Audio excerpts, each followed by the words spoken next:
An Apache helicopter went down near one of the most sensitive waterways on Earth. But the rescue did not begin with a traditional patrol boat. It began with an unmanned surface vessel, a drone boat. Hello and welcome. Today we are talking about the Saronic Corsair, the small autonomous vessel that helped rescue 2 US Army helicopter crew members near the Strait of Hormuz. At first, this sounds like a simple rescue story. An aircraft goes down, the crew enters the water, and nearby forces move to recover them. But this case is different. According to Reuters, the US Navy identified the rescue craft as the Saronic Corsair, a 24-foot autonomous surface vessel. The same reporting described the event as the first known US use of an unmanned military vessel to recover personnel at sea. That is the part that gives this story its real weight. For years, unmanned boats have mostly been discussed as weapons, surveillance tools, or experimental systems. In Ukraine, sea drones changed the way people think about naval warfare by threatening large warships with small, low-profile craft. But in this case, the drone boat was not used to destroy a target. It was used to save people. The Corsair is not a massive ship. It is roughly 7.3 meters long, but its specifications make it more serious than its size suggests. Saronic lists the vessel with more than 1,000 nautical miles of range, a top speed above 35 knots, and a payload capacity of 1,000 pounds. That means it is small enough to be deployed in numbers, but capable enough to carry useful mission equipment, move quickly, and operate across long distances. The vessel is part of a broader American push toward unmanned maritime systems. In the Middle East, that effort is closely linked to Task Force 59, the US Navy unit created in 2021 to integrate unmanned systems and artificial intelligence into Fifth Fleet operations. This matters because the Strait of Hormuz is not just any piece of water. It is one of the most important maritime choke points in the world.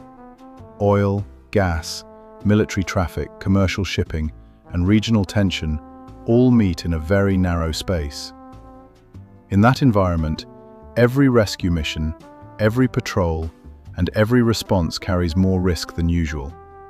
A manned rescue craft puts more people into the danger zone. An unmanned boat changes that equation. It can be sent forward without exposing another crew.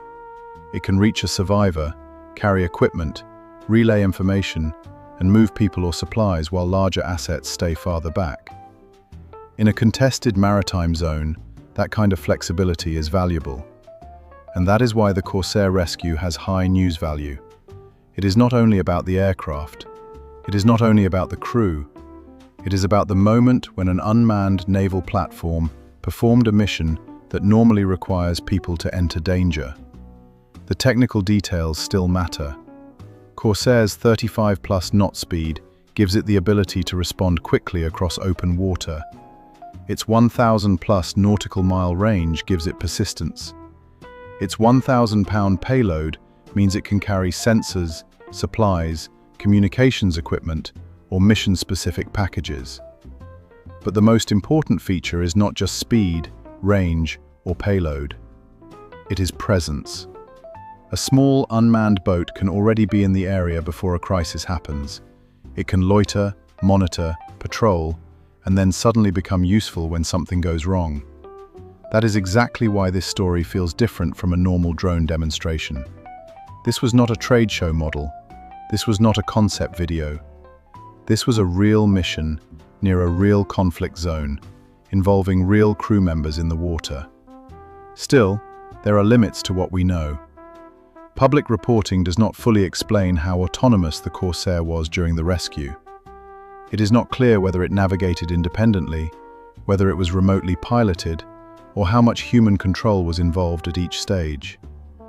The exact sensor package and full tactical sequence have also not been made public. That uncertainty is important. The story should not be exaggerated into a robot saved the pilots completely on its own.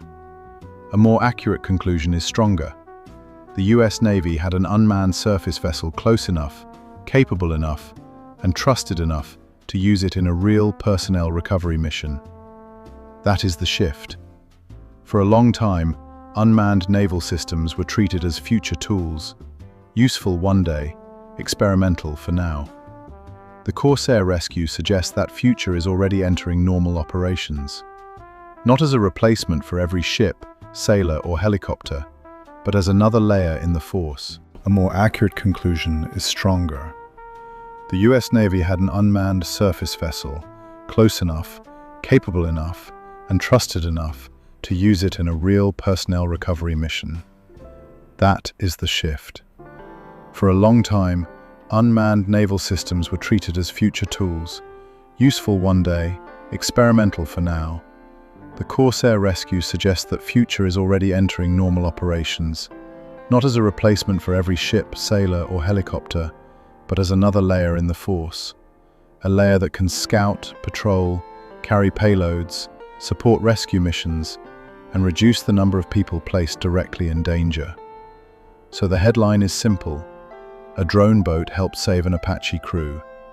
But the deeper story is bigger. The ocean is becoming unmanned, one mission at a time. And in the Strait of Hormuz, that future just became much harder to ignore. What are your thoughts? I really like replying personally to your comments.